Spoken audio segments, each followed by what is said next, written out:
Friend, आपका फिर से स्वागत है टैली 4.0 के इस प्लेलिस्ट में। तो लास्ट हम लोगों ने सीखा है download and installation of tally prime, कैसे कंपनी क्रिएट करते हैं, उसका शॉर्टकट और टैली का इंटरफेस। और आज हम लोग सीखेंगे कैसे लेजर क्रिएट करते हैं, पेमेंट एंट्री कैसे होता है, रिसिप्ट एंट्री कैसे होता है, कंट्रा एंट्री कैसे होता है, परचेज एंट्री कैसे होता है और सेल्स एंट्री कैसे होता है। ये बेसिक्स एंट्रीज है कुछ जो हम लोग आज सीखने वाले हैं। तो चलिए स्टार्ट करते हैं। और इसके लिए मैंने एक अलग से एक लेजर का ये बनाया है डिटेल्स, जिसके माध्यम से हम लोग सीखेंगे कि एंट्रीज कैसे होंगे। तो इसमें जस्ट मेरा डिटेल्स है, ऐसा कुछ डिटेल्स है। Preparation and accounting equation from the following transaction in the books of XYZ for the month of April 2023। तो कुछ ट्रांजैक्शन है ये सब सारे। तो इन्हीं ट्रांजैक्शंस को हम लोग रिकॉर्ड करेंगे टैली 4.0 में। ठीक है। और इससे पहले मैंने बोला था कि आपको कि जैसे कि ये अकाउंटिंग मास्टर क्या होता है। ठीक है। तो अकाउंटिंग मास्टर क्या होता है, एक बार मैं आपको बता देता हूँ। जैसे अकाउंटिंग मास्टर में क्या होता है, एक लेजर होता है। ग्रुप के बारे में समझेंगे, पहले लेजर समझ लेते हैं। लेजर क्या होता है, जहाँ पे ट्रांजेक्शन को रिकॉर्ड किया जाता है। ठीक है। रिकॉर्ड करके रखा जाता है। तो इसमें बाय डिफॉल्ट दो लेजर आपका बना रहेगा, एक तो कैश और एक प्रॉफिट एंड लॉस। तो कैश किस में आता है, कैश आता है एसेट्स में। तो cash in hand current assets में आता है। तो इसका जो अंडर होता है ना, तो इसी को बोलते हैं ग्रुप। ठीक है। अब इस ग्रुप में देखिए क्या क्या है। अ, आपके ग्रुप में देखिए यहाँ पे है bank account, branch capital, cash in hand, current assets, current liability, ये सारे ग्रुप्स हैं। ठीक है। और लेजर्स में ये दो है, एक प्रॉफिट एंड लॉस जो कि प्राइमरी में रहता है, और एक कैश। ठीक है। एक है करेंसी। करेंसी तो बाय डिफॉल्ट हम लोग का रुपीज में रहेगा अगर इंडियंस है तो। अगर वो फॉरेन के हैं तो वो अपने करेंसी यहाँ पे इंसर्ट कर सकते हैं। वो जैसे ही आप कंपनी क्रिएट कीजिएगा, और कंपनी क्रिएट करते समय जो भी आप कंट्री सिलेक्ट कीजिएगा उसके हिसाब से वो करेंसी आ जाता है। वाउचर टाइप क्या होता है, वाउचर टाइप वो होता है जहाँ पे अपने रिकॉर्ड को सारे हम लोग एंट्री करते हैं, जो भी ट्रांजेक्शन होता है उसके माध्यम से एंट्री करते हैं। जैसे कि पेमेंट अगर करना है तो पेमेंट का वाउचर टाइप हम लोग को सिलेक्ट करना पड़ेगा। सेल्स अगर करते हैं तो सेल्स का वाउचर टाइप हम लोग को सिलेक्ट करना पड़ेगा। कोई चीज परचेस कर रहे हैं तो परचेस के लिए हम लोग को उसका ट्रांजेक्शन वाउचर टाइप सिलेक्ट करना पड़ेगा। ठीक है। तो ये कुछ अलग अलग भाग किए हुए हैं ताकि इजी हो, अंडरस्टैंडिंग हो एंट्री करते समय। ठीक है। तो चलिए स्टार्ट करते हैं। तो देखिए मेरे पास पहला जो ट्रांजैक्शन है, 1 अप्रैल दो, हम लोग सारे एंट्रीज 1 अप्रैल को करेंगे क्योंकि ये टैली लाइसेंस वर्जन नहीं है, ये एजुकेशन मोड है। तो आप 1 तारीख और लास्ट मंथ का लास्ट दिन जो भी होता है 30 और 31, इस दिन एंट्री कर सकते हैं। ठीक है, हर एक मंथ में। ठीक है। तो हम लोग 1 अप्रैल में ही एंट्री करेंगे। ओके। तो देखिए मेरा फर्स्ट जो ट्रांजैक्शन है वो क्या है कि एक कंपनी क्या होता है, जब भी बिजनेस स्टार्ट करता है तो कुछ तो कैपिटल डालेगा बिजनेस में। तो उसी का एंट्री है कि invested capital in the business by mister Ram. Ram ने कुछ पैसा इन्वेस्ट किया बिजनेस में, 1 लाख रुपया। तो ये पैसा कैश में तो दिया नहीं है। बिजनेस में क्या होता है, कैश में ट्रांजेक्शन बहुत कम होती है। तो जो भी पैसा राम लेके आएंगे वो बैंक में जमा होगा। तो एक बैंक बैंक अकाउंट खोला जाएगा कंपनी का। ठीक है। उसी बैंक के अकाउंट में ये जमा होगा। तो हम लोग कोई एक बैंक पकड़ लेते हैं कि एक SBI बैंक इस XYZ कंपनी ने खोला है। उसी में मिस्टर राम ने इन्वेस्ट किया है 1 लाख रुपीज। ठीक है। तो इसका क्या इंक्रीज होगा, कहाँ एंट्री होगा, ये समझते हैं। अब देखिए ये जो है इन्वेस्टेड अमाउंट है। अब इसका एंट्री कहाँ कर सकते हैं, या तो फिर आप जर्नल एंट्री कर सकते हैं, या तो फिर आप रिसिप्ट में दिखा सकते हैं। ठीक है। तो जर्नल एंट्री अगर कीजिएगा तो एंट्री सारे यहाँ पे वाउचर में होते हैं, वाउचर्स, ट्रांजेक्शन वाउचर्स में। ठीक है। तो वाउचर में एंट्री, और हम लोग जो भी एंट्री करेंगे ना, हम लोग सारा एंट्री मोड जो है वो डबल एंट्री में करेंगे, सिंगल एंट्री मोड में नहीं करेंगे। डबल एंट्री में क्या होता है कि इससे अंडरस्टैंडिंग होता है क्या डेबिट्स होगा क्या क्रेडिट्स होगा। ठीक है। पहले डबल एंट्री समझ लेंगे, उसके बाद आप सिंगल एंट्री मोड में हम लोग एंट्री कर सकते हैं। ठीक है। तो सबसे पहले इसमें क्या करना है, पहले तो हफ्ते को जाना है। अब इसमें क्या क्या होता है मैं बता देता हूँ। इसमें कुछ शॉर्टकट कीज है। ठीक है। आपको दिख रहा होगा यहाँ पे राइट साइड में कुछ शॉर्टकट कीज दी हुई है। जैसे कि F2 दबाने से डेट आता है। F3 दबाने से कंपनी खुलता है। अगर आपके पास 5-6 कंपनी खुला हुआ है तो F3 दबाने से आप इसको चेंज कर सकते हैं। जैसे कि मैं अगर F2 दबाता हूँ तो मेरे से पूछेगा किस दिन आप एंट्री करना चाहते हैं। ठीक है। F3 अगर मैं दबाता हूँ क्लिक करता हूँ तो ये पूछ रहा कौन सी कंपनी आप खोलना चाहते हैं। तो मेरा XYZ ही कंपनी एक ही खुला हुआ है। अगर आपके पास 5-6 कंपनी और खुला रहता तो आप सिलेक्ट कर सकते थे। ठीक है, स्केप मार के बाहर आ गए। F4 दबाने से ये बोला कंट्रा एंट्री में चला गया। कंट्रा एंट्री क्या होता है? यहाँ पे बैंक और कैश का ही ट्रांजेक्शन होता है और कोई भी एंट्रीज नहीं होती। ठीक है। F5 क्या है कि जब आप किसी को पेमेंट करते हैं तो पेमेंट्स का एंट्री F5 से होता है। ठीक है। F6 क्या है? F6 मतलब आपके बैंक में कुछ पैसा आया या आपके पास कुछ कैश रिसीव हुआ, उसका एंट्री सब आप F6 से रिसिप्ट में कर सकते हैं। F7 में कुछ जर्नल एंट्रीज हुई, वो जर्नल एंट्रीज यहाँ पे आप एंट्री कर सकते हैं। F8 क्या है? F8 जो भी सेल्स हो रही है तो सेल्स की जो एंट्री होती है, जो भी इनवॉइसेस बनता है सेल्स का, वो सारा एंट्री F8 से होता है। ठीक है। F9 क्या है? F9 में होता है परचेज। तो हम लोग को जो भी सेल करेंगे उसको तो पहले परचेज करेंगे तभी तो सेल करेंगे। तो सारे परचेज की एंट्री यहाँ पे होंगे। और जो भी एक्सपेंसेस होता है, जैसे कि किसी को सैलरी देना है या तो फिर कुछ फर्नीचर खरीदा उसका एंट्रीज, कुछ रेंट का बिल दिया उसका एंट्रीज, इलेक्ट्रिसिटी बिल दिया उसका एंट्रीज, ये सारे चीज परचेज में होता है। ठीक है। तो अभी हम लोग का जो पहला ट्रांजेक्शन है वो रिलेटेड टू कैपिटल है। तो कैपिटल इंट्रोड्यूस हुआ बिजनेस में, तो ये एंट्री कहाँ होगा? ठीक है। तो इस एंट्री को हम लोग करेंगे जर्नल में F7। तो कैपिटल आया, इसका मतलब कैपिटल कहाँ आया? क्या बढ़ा? मेरा बैंक बढ़ा। राइट। तो बैंक क्या होगा? डेबिट। तो पहले हम लोग यहाँ पे क्रिएट करेंगे। अब क्रिएट करने के लिए या तो फिर आप यहाँ पे क्रिएट पे जाके एंटर मार के क्रिएट कर सकते हैं। ठीक है। या तो फिर एक शॉर्टकट की है क्रिएट का, अल्ट सी दबाने से ही ये भी क्रिएट होता है। ठीक है। देखिए यहाँ लिखा हुआ है लेजर क्रिएशन सेकेंडरी। ठीक है। तो हम लोग शॉर्टकट की यूज करेंगे ताकि ये प्रैक्टिस होता रहे और इससे हम लोग काफी ये हो जाए। अ, ठीक है। ताकि हम लोग आगे चल के यूजर फ्रेंडली हो जाए। ठीक है। तो चलिए स्टार्ट करते हैं। तो अल्ट मैंने दबा दिया और कोई भी एक बैंक खोल लेते हैं, जैसे स्टेट बैंक ऑफ इंडिया। ठीक है। बैंक किसमें रहेगा? तो बैंक का जो अंडर होता है वो बैंक होता है, बैंक अकाउंट्स। ठीक है। अब बैंक अकाउंट में अकाउंट नंबर कुछ भी एक डाल देते हैं हम। ठीक है। IFSC कोड डाल देते हैं, जैसे SBIN 012345 6। ठीक है। स्विफ्ट कुछ कुछ डालेंगे नहीं, बैंक नेम अभी लेगा नहीं क्योंकि ये अभी कंपनी एडुकेशन मोड पे चल रही है। ब्रांच कुछ भी डाल देते हैं, जैसे कोलकाता एक ब्रांच डाल दी। ठीक है। Set range of cheque book अभी नहीं करेंगे। प्रिंटिंग चेक बुक ये सब कुछ नहीं करेंगे। Alt check book printing configuration ये सब कुछ नहीं करेंगे। सिंपली इंटर इंटर मार के आप इसको सेव कर दीजिए। ठीक है। अब कितना कैश आया अपने बिजनेस में? 1 लाख रुपीज। तो अपने लोग 1 लाख यहाँ डाल देंगे। ठीक है। ऐसा कुछ नहीं करेंगे यहाँ पे, कोई बैंक को कुछ नहीं सिलेक्ट करेंगे। ठीक है। अब क्या आया? कैपिटल। तो कैपिटल को भी क्रिएट करना पड़ेगा। तो यहाँ पे क्रिएट करते हैं mister Ram capital. Mister Ram capital. ठीक है। तो ये जाएगा आपका कैपिटल अकाउंट में, क्योंकि कैपिटल है। अब सिंपल कुछ नहीं करना है इसको। कंट्रोल A से भी आप सेव कर सकते हैं, आपको इंटर इंटर मारने की जरूरत नहीं है। आप सिर्फ कंट्रोल यहाँ पे अगर सेलेक्ट कर दिए कैपिटल अकाउंट, इंटर मारे, तो आपको यहाँ तक इंटर मार के आना पड़ता है। और इसे अगर आपको एक बार में सेव करना है तो कंट्रोल A दबा सकते हैं, तो कंट्रोल A से ये सेव हो जाता है। तो देखिए मेरे को 1 लाख रुपया ऑटो यहाँ पे आ गया। ठीक है।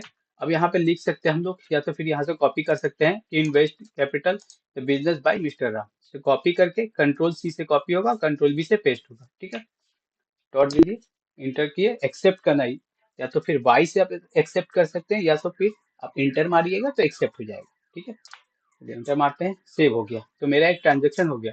अब इसका इम्पैक्ट कहाँ पड़ा आप देखते हैं। तो कैपिटल है और कैश है या बैंक है, तो इसका इम्पैक्ट हमें बैलेंस शीट में दिखेगा। देखिए बैलेंस शीट में हमें इसका इम्पैक्ट दिख गया। कैपिटल 1 लाख रुपया आया और बैंक में 1 लाख रुपया आ गया, और कैपिटल मिस्टर राम का नाम भी आ गया कैपिटल में। ठीक है। और ये लाइबिलिटी साइड में हो गया, ये आपका करेंट एसेट साइड में हो गया। ठीक है। चलिए अपना दूसरा एंट्री करते हैं। दूसरा एंट्री है विदड्रॉ कैश फ्रॉम बैंक। तो 20,000 रुपया कंपनी ने बैंक से विदड्रॉ कर लिया, 20 था। तो इसका एंट्री कहाँ होगा? तो पहले का एंट्री कहाँ हुआ? जर्नल एंट्री हम लोग की। दूसरा का जो एंट्री होगा ये होगा कॉन्ट्रा, क्योंकि मैंने बोला था, तो मैंने बोला क्या बोला था कि जो भी एंट्री होगा बैंक और कैश रिलेटेड, ठीक है, उसका एंट्री कहाँ होगा? F4 से कॉन्ट्रा में। ठीक है, इसमें बैंक और कैश ही इन्वॉल्व है और कोई इन्वॉल्व नहीं, ना पार्टी इन्वॉल्व है, ना कोई एक ना सेल्स इन्वॉल्व इन्वॉल्व है, ना परचेज इन्वॉल्व है, राइट। तो सिर्फ कैश और बैंक ही इन्वॉल्व है, तो ऐसी एंट्रीज को हम लोग कॉन्ट्रा में डालते हैं। तो अभी क्या हुआ, bank withdraw cash from bank, तो इसका मतलब मेरे पास कैश आया और मेरा बैंक से पैसा चला गया, तो बैंक कम हो गया, राइट। तो अभी जब कैश आया तो मेरा बैंक कम हो गया, तो क्रेडिट आ रहा है बाय डिफॉल्ट। तो अपने लोग बैंक को पकड़ेंगे और यहाँ से 20,000 रुपया कम कर देंगे, क्रेडिट कर देंगे, ठीक है। और डेबिट में क्या हुआ, कैश, तो कैश का लेजर मेरे को बनाने की जरूरत नहीं है, क्योंकि कैश का लेजर ऑलरेडी बना रहता है बुक्स में, ठीक है। तो अपने लोग कैश को सिलेक्ट करेंगे और यहाँ पे journal entry withdraw cash from bank, okay, हो गया। और एक चीज हम लोग को चेंज नहीं किया, हम लोग डेट चेंज नहीं किया, तो 1/4/23 को हम कर देते इसका डेट चेंज, ठीक है। और अभी मेरे को और डेट चेंज करना है, जो आप इसके पहले का जो एंट्री था मिस्टर राम कैपिटल का, तो हम लोग यहाँ से display, D for display, display more report में जाके यहाँ से ए दबाएंगे तो अकाउंटिंग बुक खुलेगा, एल दबाएंगे तो लेजर खुलेगा। तो लेजर किसका था, मिस्टर राम कैपिटल्स का था। तो मिस्टर राम कैपिटल्स का जो एंट्रीज है वो 31 जुलाई को हुआ है, तो इसको मेरे को 1 अप्रैल करना है 2023। तो अपने लोग सिंपली उस लेजर को सिलेक्ट करेंगे, यहाँ पे 1/4/23 करा है, 1/4/23 देंगे और इसको फिर से कंट्रोल ए से सेव कर देंगे, ठीक है, यहाँ से हट गया, ओके। तो मेरा दो एंट्री हो गया, बैलेंस शीट पे देखते हैं क्या इम्पैक्ट पड़ा। 1 लाख रुपया मिस्टर राम का भी यहाँ है।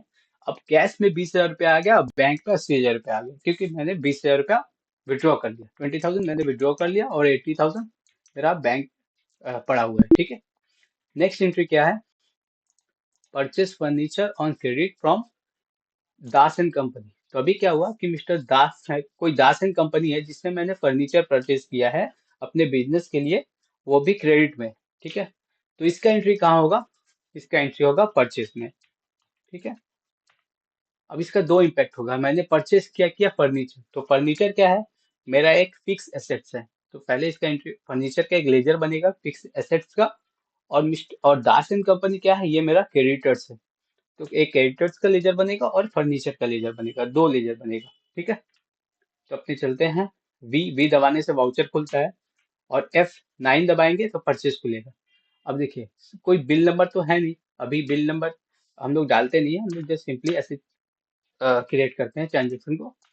चलिए क्रिएट करते हैं एक लेजर। अब देखिए यहाँ पे जो है डबल एंट्री मोड नहीं है, तो इसको चेंज करने के लिए अपने को यहाँ जाना है, एज अ अकाउंटिंग वाउचर में ये एंट्री है और एज अ वाउचर में, ठीक है। तीन टाइप, दो टाइप के होते हैं, एक आइटम मोड भी होता है, वो मैंने अभी ऑफ करके रखा है, उसको हम लोग बाद में एक्टिव करेंगे उस मोड को, ठीक है। तो अभी यहाँ पे क्रेडिट क्या होगा, क्रेडिट क्या होगा, क्रेडिटर्स है तो क्रेडिटर्स ऑलवेज क्रेडिट। तो पहले मिस्टर दास एंड कंपनी का लेजर बनाना पड़ेगा, तो ऑल्ट सी से बनाते हैं, दास एंड कंपनी सन्ड्री क्रेडिटर्स, ठीक है। उसका एड्रेस डाल देते हैं यहाँ पे कोलकाता, कोई भी एक एड्रेस डाल देते हैं, Kolkata West Bengal India, pin code डाल देते हैं 70001। उसका कुछ और कोई डिटेल नहीं डालते हैं, एक्सेप्ट कर लीजिए, ठीक है। कितना रुपए का है, 10,000, तो 10,000 यहाँ डालते हैं, ठीक है। डेबिट पे क्या होगा, मैंने बताया था, क्या परचेस किया हम लोग, फर्नीचर, तो फर्नीचर का लेजर बनाना पड़ेगा, तो क्रिएट करते हैं फर्नीचर, फर्नीचर करते हैं, फर्नीचर, फर्नीचर एक बना दिए, यहाँ पे डालते हैं फिक्स एसेट्स, ठीक है, नॉट एप्लीकेबल, जीएसटी अभी हम लोग नहीं देख रहे हैं तो नॉट एप्लीकेबल, ठीक है, कंट्रोल सिंपल एस। तो 10,000 का फर्नीचर मैंने खरीद लिया फ्रॉम मिस्टर दा, purchase furniture on credit from Das and company, हो गया। इंटर करते हैं, इंटर करते हैं एक्सेप्ट, ठीक है मेरा। और नेक्स्ट क्या है, अब मैंने ऑफिस में कुछ इलेक्ट्रिकल इक्विपमेंट खरीदा है कैश में, तो उसका एंट्री कहाँ होगा, वो भी परचेस में ही होगा, तो इसका एंट्री करते हैं परचेस में, 1 तारीख को ही। अब ये कैश में हुआ, तो जब कैश में होगा तो क्या होगा, मेरा कैश कमा, तो कैश को कमाते हैं, कितना रुपया, 8,000 रुपया क्रेडिट में।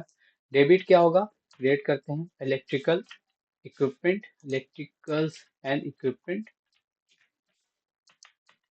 या तो फिर देखिए इसको आप रखिएगा इनडायरेक्ट एक्सपेंस में, ठीक है, indirect expense, not applicable, not applicable, then not applicable. Okay, equipment, या तो फिर आप इसको एसेट्स में भी रख सकते हैं। ठीक है, इलेक्ट्रिकल इक्विपमेंट अगर है, जैसे कि कोई हाई इलेक्ट्रिकल इक्विपमेंट जैसे फैन हो गया, एसीज हो गए, ये सब आइटम जो है वो सब फिक्स एसेट्स में आता है। मैं समझता हूँ ये कुछ बल्ब या फिर वायर वायर कुछ लगाए हैं, उसके लिए मैं ये लेजर क्रिएट किया हूँ, तो ये हम लोग इनडायरेक्ट एक्सपेंस में रखेंगे। ठीक है, इनडायरेक्ट एक्सपेंस में रख दिए। ओके, नेक्स्ट चलते हैं, इसको सेव कर देते हैं, नेक्स्ट डाल के सेव हो गया। अच्छा, मेरा फिफ्थ ट्रांजेक्शन है purchase goods for cash. Cash में कुछ परचेज किया हो गुड्स। अब जब कैश में परचेज किया हूँ, क्या किया हूँ ये तो पता नहीं, कुछ गुड्स किया हूँ, तो हम लोग क्या करते हैं, एक लेजर को सिलेक्ट करते हैं। कैश में क्या है, 5000 रुपीज क्रेडिट। डेबिट पे क्या करेंगे, एक परचेज का लेजर बना देंगे, परचेज परचेज अकाउंट। ठीक है, इसको डालेंगे हम लोग परचेज में। ठीक है, not applicable, not applicable, yes. सिर्फ 5000 रुपीज का कुछ कर गुड्स खरीदे हैं कैश में, तो उसका एंट्री मेरा हो गया। लेजर नरेशन डाल देते हैं। ठीक है, अब चलते हैं नेक्स्ट ट्रांजेक्शन की तरफ। नेक्स्ट ट्रांजेक्शन है sold goods to Sharma and company. अब शर्मा एंड कंपनी को मैंने माल भेजा है, लेकिन ये यहाँ पे मैंने लिखा नहीं है, बताया नहीं है कि ये कैश में है ना क्रेडिट में। तो जब भी कंपनी का नाम आता है ना, तो मोस्ट ऑफ टाइम हम लोग क्रेडिट में माल बेचते हैं। ठीक है, तो 13,000 का माल बेचे हैं, sold to Sharma and company. तो क्या बेचे हैं ये भी पता नहीं, तो हम लोग क्या करेंगे, सेल्स का एक लेजर बनाएंगे, और उसमें हम शर्मा एंड कंपनी को, अपने लोग डेटर्स है तो डेबिट करेंगे और सेल्स को क्रेडिट करेंगे। ठीक है, तो सेल्स में चलते हैं। अब सेल्स को खोलने के लिए क्या दबाना पड़ेगा, आपको बताया था मैंने, F8। F8, ठीक है। अब यहाँ पे इसको मेरे को चेंज करना होगा मूड, तो आप यहाँ से भी कर सकते हैं और Ctrl+H से भी कर सकते हैं चेंज एज वाउचर। ठीक है, अब यहाँ पे डेटर्स है, अगर माल बेचना है तो मेरा डेटर्स है, तो डेटर्स ऑलवेज इन डेबिट, और क्रेडिटर्स ऑलवेज इन क्रेडिट, तो डेटर्स को डेबिट में रखना है। तो इसके लिए एक लेजर बनाएंगे, क्या नाम है इनका, Sharma and company. Sharma and company का लेजर बनाए, सन्ड्री डेटर्स अंडर रख दिए। यस, कितना में माल इनको बेचा हूँ मैंने, 13,000। अब एक लेजर बनाना है सेल्स का। ठीक है, सेल्स का लेजर बना रहे हैं, सेल्स अकाउंट, सेल्स अंडर डालेंगे सेल्स अकाउंट में, not applicable, not applicable, not applicable, save कर दिया। Sold good to Sharma and company. ठीक है, नेक्स्ट एंट्रीज है मेरे पास, चला गया सेल्स में। नेक्स्ट एंट्रीज है paid to Das and company in cash.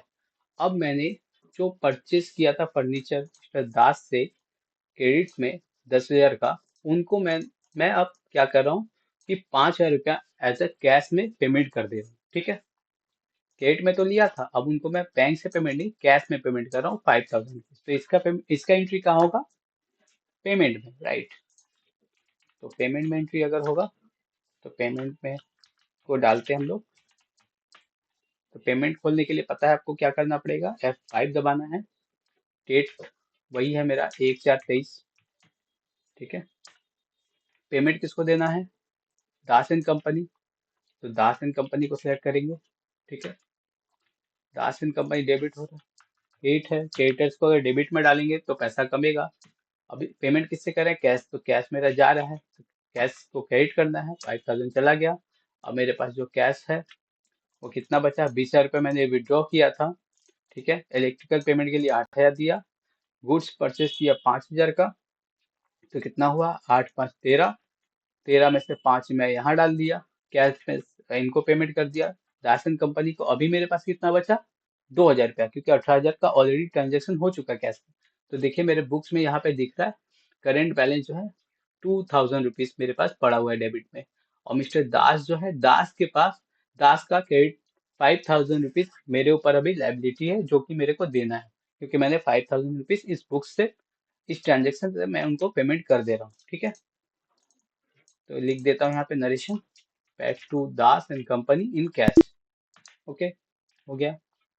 Next जो ट्रांजेक्शन, अब रिसीव शर्मा से मेरे को, जो मैंने माल बेचा था शर्मा को 13,000 रुपया क्रेडिट में, अब उनसे मेरे को कुछ पेमेंट आया है, कितना आया, 7,000 रुपीज।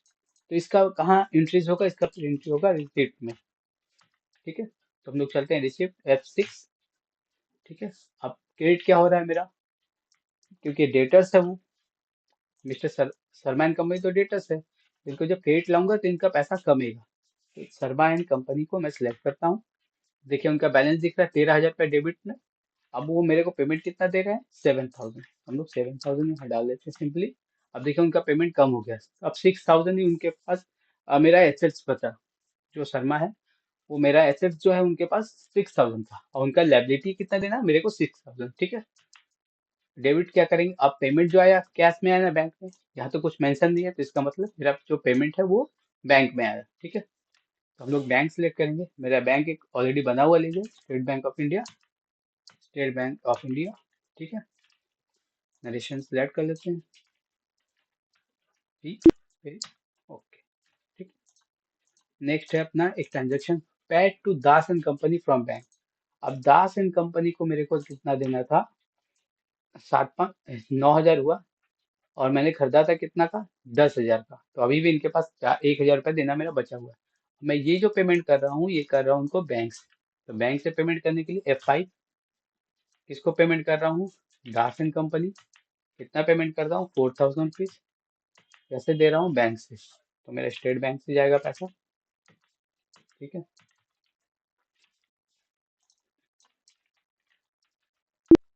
ठीक। नेक्स्ट जो है, सॉरी यहाँ पे पेमेंट लिख देता हूँ। नेक्स्ट क्या है, अब मैं कुछ अपने स्टाफ को मैंने 2-3 स्टाफ भी रखे थे, एक अकाउंटेंट भी रखा था, मतलब ये इस कंपनी ने एक अकाउंटेंट भी रखा था, उसके लिए उसको पेमेंट सैलरी कर रहा है वो 6,000 रुपीज। ठीक है। तो इसका एंट्री कहाँ होगा, इसका एंट्री होगा पेमेंट में। ठीक है। तो F5 दबाते हैं, F5 ऑलरेडी किया हुआ है। अब इसका पेमेंट सैलरी पे किया, तो मेरे को एक लेजर बनाना पड़ेगा सैलरी का, सैलरी अकाउंट, सैलरी। अब सैलरी को कहाँ रखेंगे, इनडायरेक्ट एक्सपेंस में, क्योंकि ये मेरा एक्सपेंस है कंपनी का। इसको नॉट एप्लीकेबल करते हैं, सेव करते हैं। तो सैलरी कितना दे रहे हैं हम लोग, 6,000 रुपीज। ठीक है। कैसे दे रहे हैं, अब कैश में दे रहे हैं कि बैंक से, ये तो नहीं पता। तो हम लोग क्या करेंगे, इसको बैंक से देंगे। ठीक है। उसको एक चेक बना के दे दिए सैलरी का 6,000 रुपया, वो बैंक में जाके अपना विड्रॉ कर लिए या अपने बैंक में जमा करा दिए। ठीक है। 6,000 तो इसको स्टेट बैंक ऑफ इंडिया से पेमेंट कर दिए।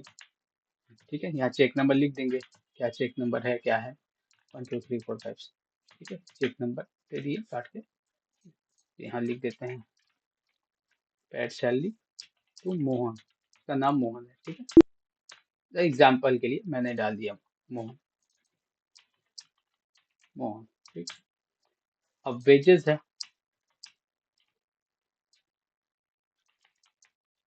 अब अब क्या हुआ कि एक मेरे ऑफिस के साफ सफाई के लिए एक जन को मैंने रखा है, वो डेली आके झाड़ू उड़ू मारता है, तो उसको तो वेजेस देना पड़ेगा। ठीक है। अब वेजेस देंगे तो उसका भी एंट्री करना पड़ेगा मेरे को। ठीक है। तो मैं यहाँ पे एक एंट्री करता हूँ पेमेंट्स में, एक उसके लिए एक मेरे को एक लेजर बनाना पड़ेगा, सैलरी। तो एक काम कर सकते हैं, वेजेस और सैलरी का अलग लेजर नहीं बनाते, हम लोग एक ही लेजर बनाते हैं। इस लेजर को सिलेक्ट करते हैं, सैलरी का लेजर, और इसको कंट्रोल और इंटर दबाते हैं। ठीक है। अब क्या हुआ कि कंट्रोल इंटर दबाने से क्या हुआ, जो लेजर मेरा बना था वो ओपन हो गया। अब इसमें क्या, इसमें मॉडिफिकेशन हम कर सकते हैं, तो इसको क्या क्या करते हैं, इस लेजर को सैलरी एंड वेजेस कर देते हैं, सैलरी एंड वेजेस अकाउंट। ठीक है। तो क्या होगा, सैलरी और वेजेस का अलग अलग लेजर नहीं बनाना पड़ा, एक ही लेजर में मैंने दोनों का काम कर दिया। ठीक है। तो सैलरी एंड वेजेस क्या हुआ, 3,000 रुपीज। ठीक है। 3,000 मैंने पेमेंट कर दिया बैंक से। अब इसको मैं बैंक से पेमेंट करूंगा, अच्छा नहीं लगेगा।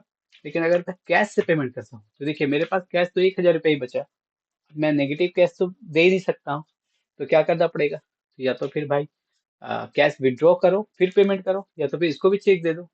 तो हम लोग क्या करेंगे, इसको अभी के लिए हम लोग बैंक से पेमेंट कर देते हैं। ठीक है। 3,000 रुपीज मैंने पेमेंट कर दिया, कोई भी चेक नंबर दे देते हैं। ठीक है। अब ये लिख देते हैं इसका नरेशन। ठीक है। तो ये सारा एंट्री मेरा कंप्लीट हो गया। तो इसका इम्पैक्ट का क्या पड़ा मेरा पीएल पे, प्रॉफिट एंड लॉस पे। तो हम लोग पी दबाएंगे तो मेरा प्रॉफिट एंड लॉस खुलेगा।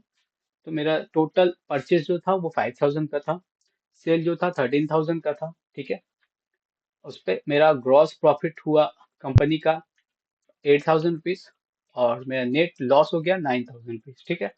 इलेक्ट्रिकल इक्विपमेंट पे 9,000 रुपया खर्चा हुआ, सैलरी वेजेस पे ये लगा। ठीक है। बैलेंस शीट में क्या इम्पैक्ट हुआ बैलेंस शीट में? तो बैलेंस शीट में दिख रहा है मेरा कैपिटल 1 लाख रुपीज था। लाइबिलिटी मेरा भी पड़ा हुआ है, 1,000 रुपया किसका पड़ा हुआ है देख लेते हैं, मिस्टर दास एंड कंपनी का। ठीक है, फर्नीचर हम लोगों ने खरीदा। सन्डी डेटर्स मेरे पास अभी भी देना बचा हुआ है। शर्मैन कंपनी मेरे को अभी 6,000 रुपया देना उनका बचा हुआ है। कैश मेरे पास 2,000 रुपया है, दिख रहा है। और बैंक में मेरे पास 74,000 है। और मेरा प्रॉफिट जो है वो अभी लॉस में है, क्योंकि एसेट साइड में है। अगर ये लायबिलिटी साइड में रहता तो मेरा ये प्रॉफिट रहता, अभी ये लॉस में है।